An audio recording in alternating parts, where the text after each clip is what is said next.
Born ready to fight everything except the one thing quietly killing you. That soft layer around your middle isn't just cosmetic, it's actively pumping inflammatory chemicals into your bloodstream right now as you read this. Because here's the thing nobody tells you. Belly fat is not just fat. It behaves completely differently from the fat on your arms, your thighs, or anywhere else on your body. And until you understand why, you are going to keep spinning your wheels wondering what you're doing wrong. Let's start with something that changes everything. There are two types of fat in your belly region. The first is subcutaneous fat, which sits just under your skin. You can pinch it. It's soft, it's annoying. But the second type is the dangerous one, and it's also the stubborn one. It's called visceral fat, and it wraps itself around your internal organs, deep inside your abdominal cavity. You can't pinch visceral fat. You can't see it in the mirror. But you can feel its effects every single day, and it is absolutely the reason your midsection won't slim down, no matter what you try. Visceral fat is metabolically active. That means it's not just sitting there passively, it's actually functioning almost like an organ, constantly releasing inflammatory compounds and hormones that disrupt your body's natural systems. This is why belly fat is so strongly linked to serious health conditions like type 2 diabetes, cardiovascular disease, and metabolic syndrome. Your body is literally fighting against itself. Now, here's where it gets really interesting.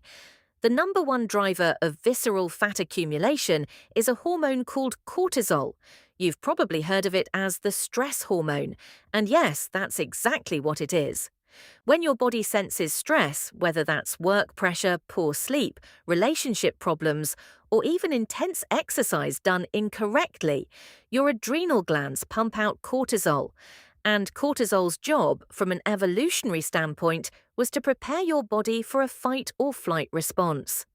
The problem is that cortisol tells your body to store energy, and specifically, it tells your body to store that energy in your abdominal area.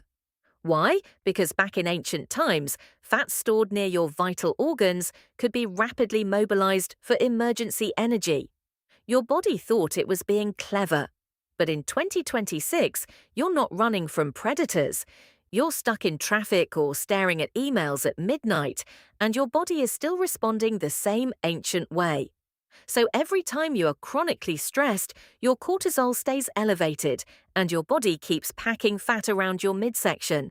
And here's the cruel twist, dieting itself is a physical stressor. Drastically cutting calories raises cortisol. Doing endless cardio raises cortisol. Overtraining raises cortisol.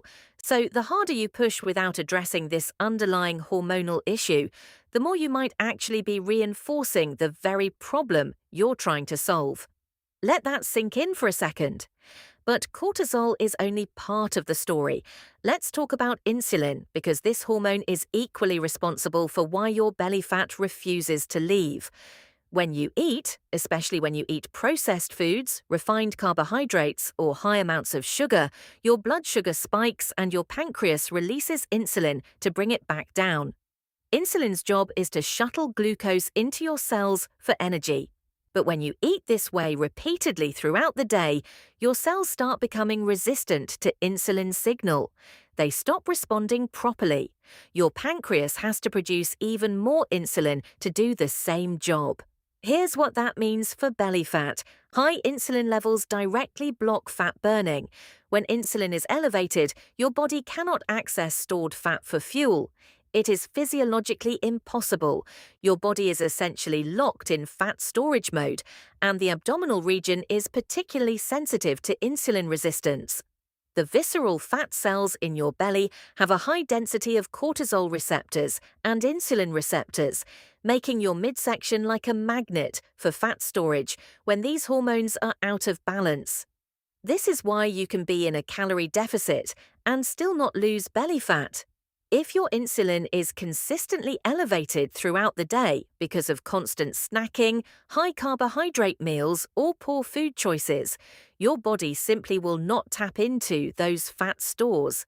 The math of calories in versus calories out doesn't account for the hormonal environment, and the hormonal environment is everything.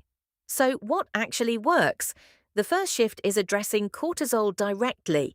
This means taking sleep seriously because sleep deprivation is one of the most powerful cortisol triggers in existence. Even one night of poor sleep can spike cortisol and increase hunger hormones simultaneously. You need to protect your sleep like it's the most important appointment of your day, because physiologically speaking, it might be. Beyond sleep, stress management is not optional. Chronic stress keeps cortisol elevated indefinitely, and elevated cortisol means belly fat stays put. Meditation, breathing exercises, walking in nature, cutting back on stimulants like excessive caffeine, all of these have a measurable impact on your cortisol levels and therefore on your belly fat. The second shift is fixing your insulin sensitivity. This starts with what you eat, but more importantly, it starts with when and how you eat. Reducing your meal frequency and avoiding constant snacking gives your insulin levels time to come down between meals. When insulin drops low enough for long enough, fat burning can actually begin. Focusing on whole foods, proteins, healthy fats, and fiber-rich vegetables naturally stabilizes blood sugar and reduces insulin spikes. Reducing your consumption of ultra-processed foods, sugary drinks, and refined carbohydrates makes a dramatic difference. Not because of the calories, but because of the hormonal response those foods trigger. Resistance training is also one of the most powerful tools for improving insulin sensitivity. When you build muscle, those muscle fibers act like glucose sponges, absorbing blood sugar efficiently and reducing the burden on your insulin system. This is why strength training is consistently shown in research to be more effective for belly fat reduction than cardio alone. Now, let's talk about something that ties all of this together. And this is the part that most fitness content completely ignores. Your gut microbiome has a direct relationship with belly fat accumulation. The trillions of bacteria living in your digestive system influence your metabolism, your inflammation levels, your hormone regulation, and even your cravings. People with less microbial diversity in their gut tend to have higher levels of visceral fat, and research consistently shows that an imbalanced gut microbiome worsens insulin resistance and promotes inflammation.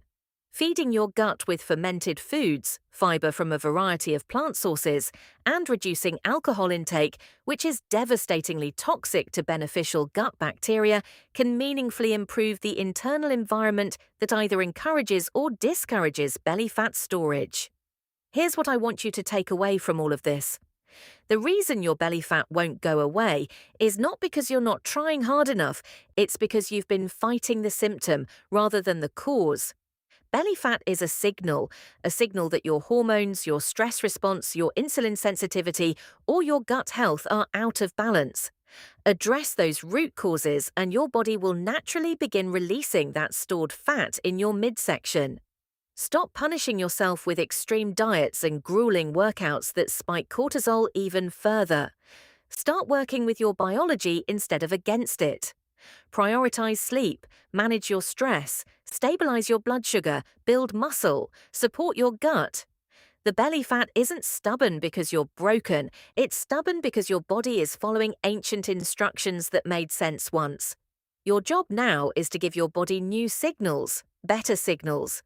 The signals that tell it the emergency is over, the threat has passed, and it is finally safe to let go.